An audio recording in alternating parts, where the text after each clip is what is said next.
ஆன C Joseph Vijay எனும் நான்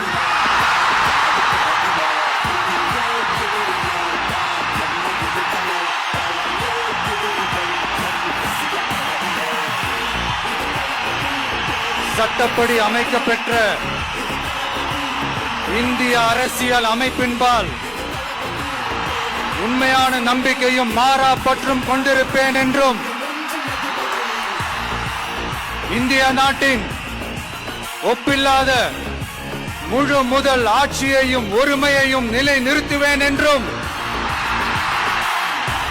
தமிழ்நாட்டு அரசின் முதலமைச்சராக உண்மையாகவும் உளச்சான்றின்படியும் என் கடமைகளை நிறைவேற்றுவேன் என்றும்